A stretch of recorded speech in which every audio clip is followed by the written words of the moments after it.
Have you guys heard the news? Peace is a lie. Peace is a lie. That's what the Sith believe anyway. They promise power and now they wield it. Wait, what? That can't be good.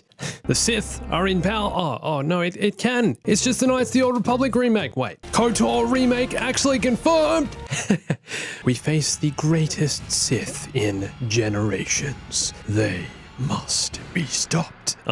Dude, Revan is staring at me through his mask and I'm starting to feel a little uneasy. There's an intensity to his mask, you know? Can't see his eyes and he's just like staring into my soul. Get away from me, Revan! Back in April this year, the Kotor remake was unofficially confirmed by journalist Jason Schreier. I'm assuming it's all that old tweet that's there is something there. Yes, it's real. Really? But now, this is an official announcement by PlayStation, by Star Wars, by Lucasfilm Games, and we have a teaser trailer. CGI Revan with a red lightsaber, dude! And a bunch of information on the game. Kind of, anyway. Let me take you through everything you need to know and why you're going to want to play this thing. Hey everyone, it's Andrew. The first, possibly most important thing to note is that this is a complete remake of the original. They're not just porting the original or upgrading it in any way. It's being remade from the ground up. No details on what engine or what it's being built in just yet. But the game is being developed by Aspyr, the same guys who ported all those classic Star Wars games to PS4 and Switch, including Star Wars Racer, my all-time favorite Star Wars game, Republic Commando, the Bacta-inhaling stabbing simulator, and Jedi Outcast, Jedi Academy. I'm probably missing a bunch. Oh, they also did Kotor 1 and 2 to mobile and tablet. Oh yeah, and Super Bombad Racing. No, just kidding, although I'd love to see a port for this one. Now, Aspyr don't really have all that much experience in building original games from the ground up. I mean, they have made a few smaller games, but they've mostly been focused on porting old games as far as I know, like all these Star Wars games I just mentioned. So this will be their first foray into building a new game, which has a lot of people a little bit worried about this thing. I think a lot of people are questioning whether or not they'll be able to pull this off and pull off such an ambitious project. The original Kotor is a huge game in itself. So to build a modern version for a modern audience with updated graphics and everything else that goes into modern game design, nearly 20 years later after the original, requires a lot of time, know-how, and experience. So, that said, they've assembled a new team to build this game, a new development team, which includes even some of the original developers who were at BioWare in 2003 working on the original. Some of them are working on this. Aspyr have also brought in devs with a lot of RPG experience, including several former Dragon Age devs, along with people who worked on the Demon's Souls Remake and Ghost of Tsushima. So a lot of big titles, a lot of big names, and a lot of experience on the team that seems to be mostly geared towards this kind of thing, right? The RPG style game, and also geared towards getting this thing right. Kotor isn't just considered one of the best Star Wars games of all time. Some people say it's one of the best video games of all time, period. It has that reputation, and the devs at Aspyr and Lucasfilm Games have stated that they understand this, and they know that they need to get this right. Otherwise they'll be destroyed by the fans. You broke the greatest game of all time. No.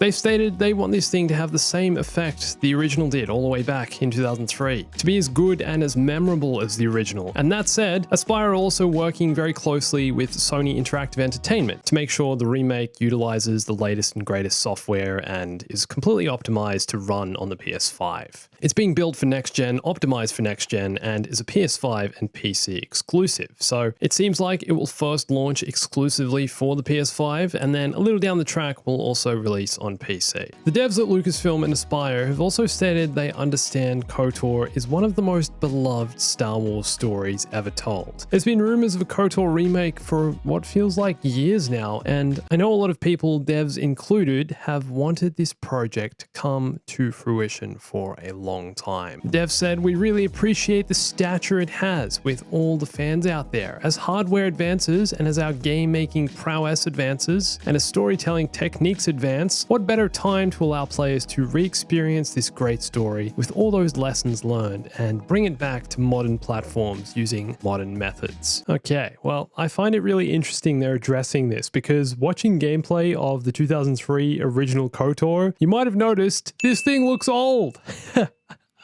It's like the grandfather of Star Wars gear. Look like really old. So how do you update this to give it a modern look and feel? Appearance-wise, I'd say this thing will look quite similar to a modern Fallout game, or maybe Elder Scrolls. Let's throw Dragon Age in there. At times, there'll be more cinematic moments. You'll be talking to a lot of NPCs, visiting a variety of locations, traveling, and exploring the world on foot as you roam the galaxy. And that's another thing you might not have realized about Kotor. It's open world. Well, kind of, not exactly. Perhaps free roam exploration is a more accurate way of putting this, a more accurate phrase, but you'll be exploring large open areas and will have to load the game when you want to travel to the next large area or next planet. It's not just like one giant open world like GTA or Ghost of Tsushima. It's more, you know, here's a giant space and then here's another giant space. And that said, with the next gen capabilities, it's possible they'll be very minimal, if any, transition between locations. And the transition itself could be achieved through cutscenes or perhaps loading areas, like how in Jedi Fallen Order, jumping to lightspeed aboard the Stinger Mantis serves as the loading area for the next planet. Oh, and for those who've never played this game, I'm part of that crowd as well.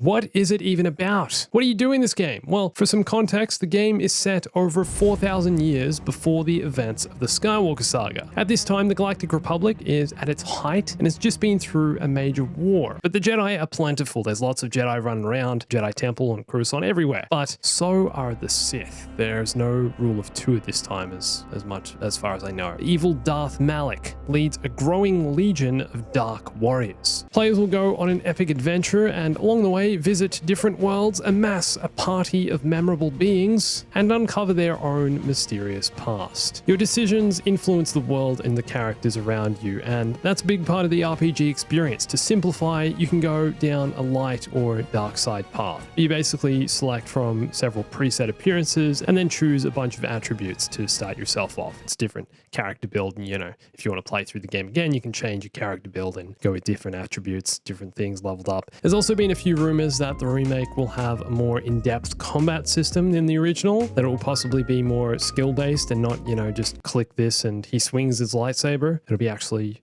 you know, lightsaber gameplay, but there's nothing official on this. I've just, you know, heard people commenting on the internet. And if they're trying to keep this thing as true to the original as possible, then perhaps this idea is completely out the window, but who knows, we'll see. Also, because this is being released by Lucasfilm Games, does that mean that KOTOR is being recanonized? Because, you know, since Disney started running the show, all Star Wars games before Disney's time were just, you know, dropped from Star Wars canon, and everyone was like, yeah, but what about Starkiller? And, you know, is ridiculous for, no, it's not canon anymore. Or is this going to be like, you know, the Old Republic and still fall into Legends for some reason? Who knows? We'll see. There's no release date or even release window for this yet. They've said it's still in its early stages of development, so we'll probably have to wait a while, maybe a few years even, before we hear more on this. But I'd love to know if you've played the original. And are you excited for this? Do you think it'll even release before Ubisoft's open world Star Wars game? Let me know in the comments. Head over and check out the Clips and Memes channel. Lots more content over there every single day. And for the latest updates on Star Wars gaming, as soon as news drops, KOTOR, Lego Star Wars, whatever it is, come and follow me on Instagram, Twitter, and join my Discord. And thanks for watching this. My name's Andrew. I'll catch you soon. Stay bombastic.